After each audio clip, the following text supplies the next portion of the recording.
Hai, masih bersama saya, Mr. Z, bicara. Tentu saja bicara tentang kebenaran, berdasarkan fakta, data, dan realita. Teman-teman, nampak begitu ramai ya di berbagai media bahwa kasasi Nikita Mirzani sudah diajukan ke Mahkamah Agung.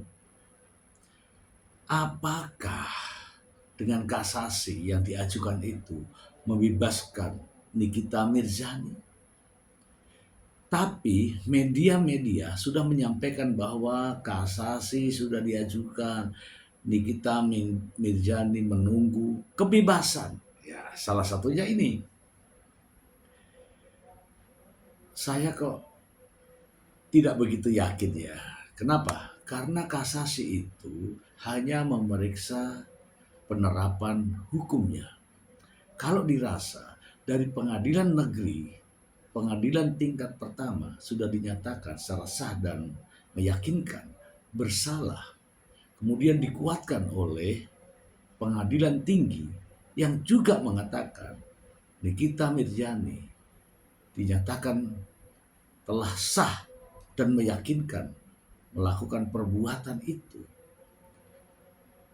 Nampaknya di Mahkamah Agung juga tidak akan jauh berbeda.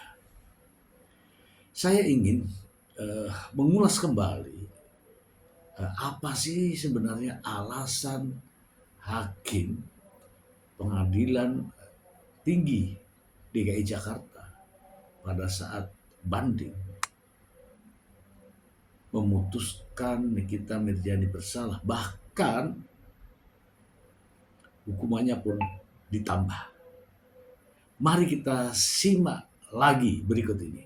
Dari Jawa Pos, hukuman Nikita Mirzani diperberat jadi 6 tahun. Begini pertimbangan hakim. Nikita Mirzani yang awalnya mengharapkan hukuman terhadap dirinya lebih ringan dalam putusan tingkat banding ternyata jauh dari harapannya. Pasalnya, Majelis Hakim Pengadilan Tinggi Jakarta justru memperberat hukuman terhadap Ibunda Loli itu. Hukuman terhadap Nikita sapaan Nikita Mirzani diperberat dengan alasan kuat.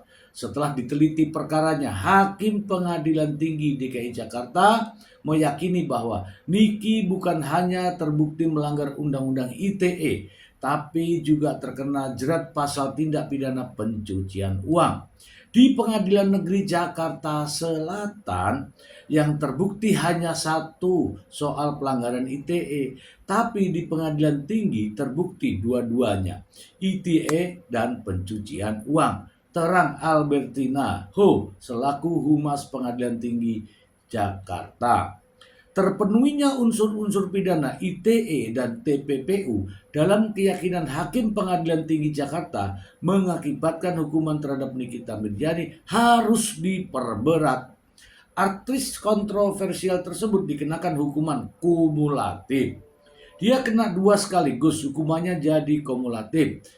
Beber Albertina Ho. Tak hanya memperberat hukuman Nikita Mirzani jadi 6 tahun penjara, putusan tingkat banding juga mengenakan denda terhadap Nikita Mirzani sebesar 1 miliar yang harus dibayarkan. Jika denda tersebut tidak dibayar, maka diganti dengan hukuman penjara selama 3 bulan.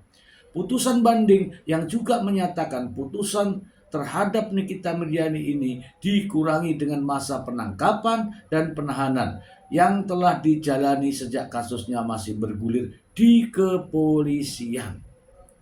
Tuh, jelas semua kan? Jelas semua kan? Nah, sekarang kita sampaikanlah kembali, flashback ke belakang. Hakim Pengadilan Negeri Jakarta Selatan mungkin masih berbaik hati menjatuhkan vonis terhadap Nikita Mirzani selama 4 tahun penjara dan denda 1 miliar rupiah. Itu hanya terbukti melakukan perbuatan pelanggaran Undang-Undang ITE. Masih baik kan? Nah, Nikita Mirzani banding. Nah, di Hakim Pengadilan Tinggi DKI Jakarta dalam vonisnya di banding tersebut justru Bukan hanya undang-undang ITE, tetapi tindak pidana pencucian uang pun masuk. Makanya nih kita meja nih diperberat. Bagaimana perjuangannya mengajukan gugatan atau kasasi? Nah, bagaimana ketika perjuangannya menuju pengajuan kasasi?